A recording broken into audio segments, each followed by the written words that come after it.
වැඩිහිටි සර්වජන ඡන්ද බලය හිමි කරගත් පළමු ආසියානු යටත් විජිතය බවට පත්වීමට 1931 වසරේදී එවකට සිලෝන් වශයෙන් හැඳින්වුණු ශ්‍රී ලංකාව සමත් වුණා.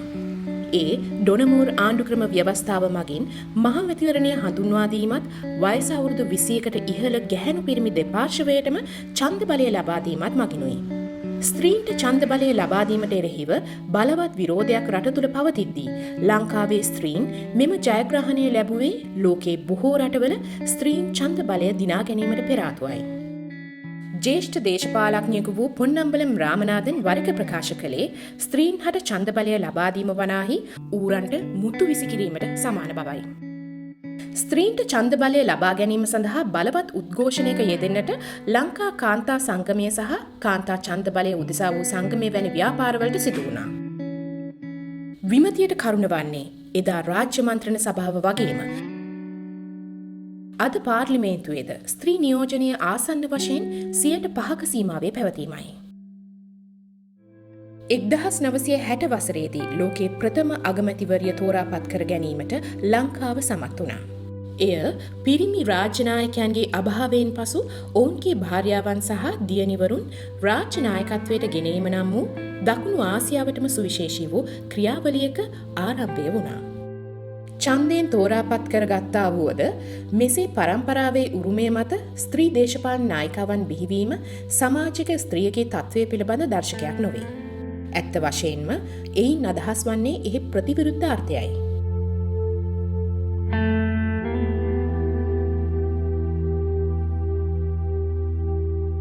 පාර්ලිමේන්තුවේ නියෝජනය වන ස්ත්‍රීන්ගේ ප්‍රතිශතය පිළිබඳව අන්තර් පාර්ලිමේන්තු සංගමයේ 2020 වසරේ ලෝක සිතියමානුව ලැයිස්තුගත රටවල් 190ක් අතරින් ශ්‍රී ලංකාවට හිමිව ඇත්තේ 182 වන ස්ථානයයි.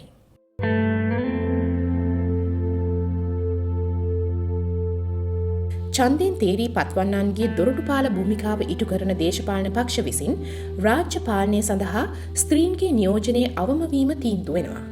කාන්තාව තමයි ගෙන්ගෙට යාමේ වැඩසටහන් වල ප්‍රමුඛ ස්ථානය ගන්නෙ. ඊට පස්සේ දේශපාලඥයෝ දිනලා මැති ඇමති තනතුරු ලැබවම දොර ළඟ ඉන්නේ කිසිම වැඩක් නොකරපු පිරිමි. පක්ෂ තුල ප්‍රජාතන්ත්‍රවාදය පිළිබඳව ගැටලුවක් තියෙනවා. ඒ නිසාම කාන්තාවන් නියෝජනය වෙනවා ඉතාම අඩුයි.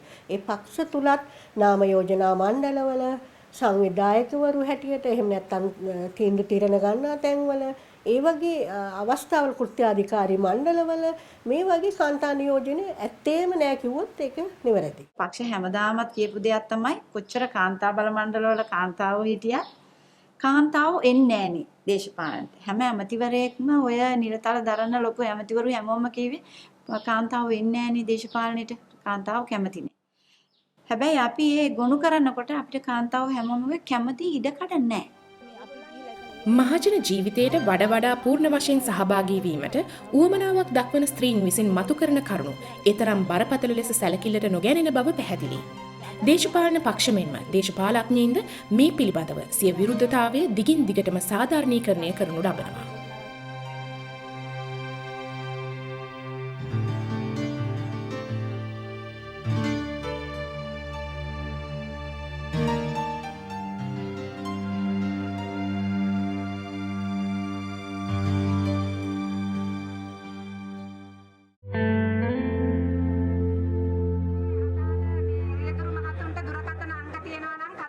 එක්දහස් 990 දශකයේ මුල් භාගයේදී දේශපාලනයේ ස්ත්‍රී නියෝජනයේ ඉහළ දැමීම සඳහා ස්ත්‍රී කණ්ඩායම් උද්ඝෝෂණය කළා.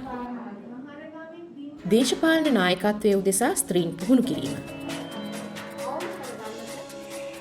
මාධ්‍ය ප්‍රචාරක කටයුතු දියත් කිරීම,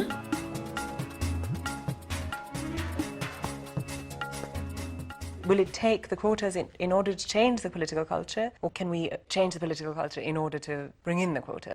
ඡන්ද විමසීම් වලදී වැඩිපුර ස්ත්‍රීන් ප්‍රමාණයකට නාම යෝජනා ලබා දෙන ලෙස දේශපාලන පක්ෂවලට බලපෑම් කිරීම, පාලන ක්‍රමය වඩා ප්‍රජාතන්ත්‍රීකරණය කිරීම සඳහා උද්ඝෝෂණය කිරීම ආදී සමාන්තර උපාය මාර්ගයන් ඔහු යොදාගත්තා. නමුත් ඒවායේ සාර්ථකත්වය සීමිත වුණා. I think we realize that if we are to increase the numbers of women, then there has to be some form of affirmative action for women, and hence the demand for a quota for women. And very early on, we decided that that demand should start at the level of local government because it is the smallest unit of government. It is where the community is closest to government in a way, and we thought it is the place where it's easiest to ask for a quota. දේශපාලන පක්ෂමින්ම ප්‍රතිපත්ති සම්පාදකයන්ද මේ ඉල්ලීම කෙරෙහි දැක්වුවේ නොසැලකිලිමත් ප්‍රතිචාරයක්. ශ්‍රී ලංකාවේ සංවර්ධනය මැනබලන දර්ශක අති විශිෂ්ට බවත් දකුණු ආසියාවේ සෙසු රටවල් සමග සංසන්දනය කර බලන විට ස්ත්‍රීන්ගේ තත්ත්වය ඉතා ඉහළ බවත් කියමින් ඔවුන් තර්ක කළ අතර ස්ත්‍රීන් කෙරෙහි කිසිදු අවාසිදායක තත්ත්වයක් නොපවතින බව එයින් හැඟවෙන බව ඔවුන් විශ්වාස කළා. What does this paradox mean? What I think it means is that despite the ostensible equality of women, that women are in fact not equal, that the public sphere is still the sphere of men, it is dominated by men. ශ්‍රී ලංකාවේ ඡන්ද දේශපාලනය තුළට අනිවාර්යෙන් ඇතුළත් විය යුතු ස්ත්‍රී කෝටාවකට ඇති බාධකයන් ලෙස කරුණු කිහිපයක් තියෙනවා. ඒ සත්‍යර්ථ ක්‍රියාමාර්ග හෙවත් affirmative action, ප්‍රතිඵලවල සමසාධාරණත්වය හෙවත් equity in results, සහ හරයාත්මක සමානාත්වය හෙවත් substantive equality පිළිබඳව ඇති අනවබෝධයයි. අසමානතාවයන් සහ අවාසිදායක තත්ත්වයන් පිළිබඳ යථාර්ථයන්ට ක්‍රියාශීලී ලෙස ප්‍රතිචාර දැක්වීම කළ යුතු බව හරයාත්මක සමානාත්වය පිළිබඳ සංකල්ප අපට පැහැදිලි කරනවා. ඡන්ද ක්‍රමෙහි පංගු හෙවත් කෝටා වෙන් කිරීම පිළිබඳ සාකච්ඡාව ශ්‍රී ලංකාවෙහි සිදුවන කාලය වන විට ලොව පුරා කෝටා දිනා ගැනීම වෙනුවෙන් බලවත් සමාජ ව්‍යාපාරයන් ගොඩනැගී තිබුණා. සෙසු දකුණු ආසියානු රටවල් බොහොමයක ඒ වන විටත් කෝටා ක්‍රමය ක්‍රියාත්මක වෙමින් පැවතුනත් ශ්‍රී ලංකාවේ නීති සම්පාදකයන් අතුරෙන් බහුතරයක් මෙම සංකල්පයට එරෙහි වුණා. බොහෝ රටවල ස්ත්‍රී පුරුෂ සමාජභාවයේ මත පදනම් වූ කෝටා ක්‍රමය නේපාලය සහ පිලිපීනය වැනි රටවලමින් ආණ්ඩුක්‍රම ව්‍යවස්ථාව යටතේ හෝ ලතින් ඇමරිකාවේ බොහෝ රටවල සහ ප්‍රංශයේදී මෙන් මැතිවරණ නීතිය යටතේ හෝ අනිවාර්ය කොට තිබෙනවා. නමුත් සමහර අවස්ථාවලදී ස්කැන්ඩිනේවියානු රටවල සිදුවන ආකාරයට දේශපාලන පක්ෂ විසින් ස්වේච්ඡාවෙන්ම කෝටාවක් ලබා දීම පිළිබඳව තීරණය කිරීමද දක්නට ලැබෙනවා. මෙහිදී තීරණාත්මක ප්‍රශ්නය වන්නේ නාම යෝජනා ලබා ගනු ලබන ස්ත්‍රීන් ඔවුන්ට මැතිවරණය ජයග්‍රහණය කරනු ලැබීම සඳහා සැබෑ අවස්ථාවක් ලැබෙනසේ ස්ථානගත කරනු ලැබේද යන්නයි.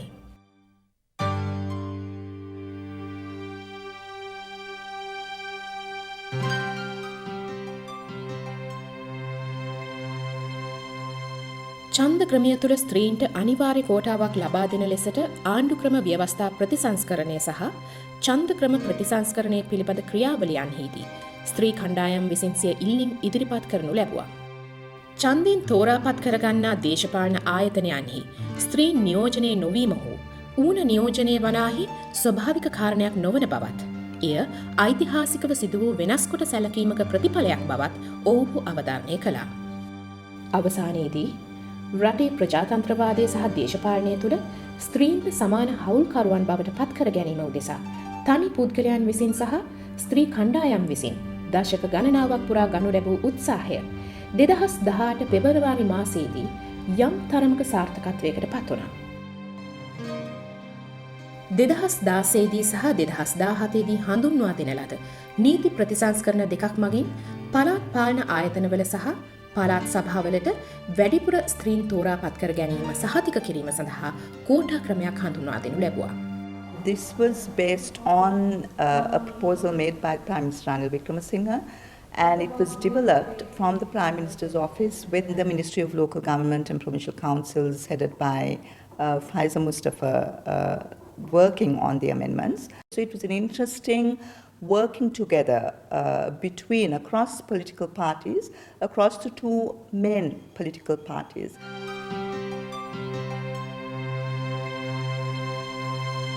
අපි උපක්‍රමශීලී වුණා මේ කාන්තාවන් 125 කොහොමද පළාත් පාලන ආයතන තුලට ගේන්නේ කියන කාරණය පිළිබඳව ප්‍රතිපාදන ඇතුළත් කරන්න.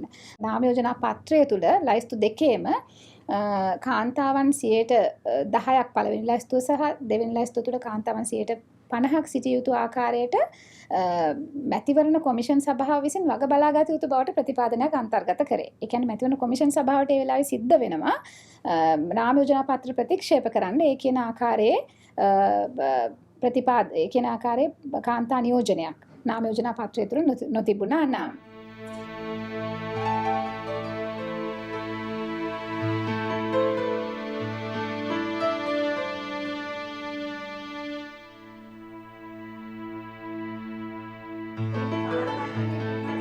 ස්ත්‍රී කණ්ඩායම් සහ අලුතෙන් තේරීපත් වූ පළාත් පාලන නියෝජිතවරයන් මතුවී ඇති අභියෝග සහ ඉදිරි මඟ පිළිබඳව සාකච්ඡා කළා. අපි මතය ඉදිරිපත් කරනකොට මේ මතයට කාන්තාව විදිහට ඒ අය අපි ගෞරවය දැක්වේ නැහැ. අපි මංගල ප්‍රකාශය අපි කරන වෙලාවේදී අපි කිව්වා අපි මෙහෙම කණ්ඩායමක් තමයි අපි ඇවිත් ඉන්නේ කියනකොට මම හිතන්නේ ඒගොල්ලන් ගණන් ගත්තේ නැහැ අපි ලිංගිකත්වය අපි පූජා කරලා අපි මේ තනතුර අල්ලස දීලා අපි මේ එතනට අපි තනතුර ගත්තා කියන හැඟීමක් තමයි ප්‍රකාශ කරන්නේ. මම හිතන්නේ මේ වෙලාවේ නම් ඇත්තටම සියලුම සමස්ත කාන්තාවෝ එතන മന്ത്രിවරයෝ සියලුම දෙනාම නැගී හිටියා. එයාලා අපිට කියන ගත ඔය බොළඳ කතා ඔය හොවාලා දැනුමක් දන්නේ නැහැ. ඒ වගේ වචනත් අපිට භාවිතා වෙන්න පටන් ගත්තා. නමුත් ඒ වගේ අවස්ථාවලදී අපි පස්සට යන්නේ නැහැ. මම උනත් ප්‍රකාශ කරලා තියෙනවා. මම ප්‍රකාශ කරලා තියෙන පෞද්ගලික කාරණේ තමයි මේ වගේ වෙලාවකදී බොළඳ කතාව හරි සඳහන් කරන්න වාර්තාවේ. මොකද බොළඳ කතාව දකින මිනිස්සු ඉන්නවා. ඒ දකින මිනිස්සු තේරුම් ගනිවි අපි කතා කරන දේ අන්තර්ගතයේ තියෙන කවුරු වෙනුවෙන්ද අපි කතා කරේ කියලා. Post the election, there was all this contestation that women got a free ride, got free seats, particularly from the list. But if you look at the quota, right, we're saying 10% of first past the post seats, the easier seats to win were for women. 90% of those seats were actually for men. So men got a 90% quota there, right, and women got a 10% quota. So if you stand it on its head actually and you really look at it, men got the benefit of the quota, yeah, and the 15% came from the additional persons list, but obviously 85% of the additional persons list went to men.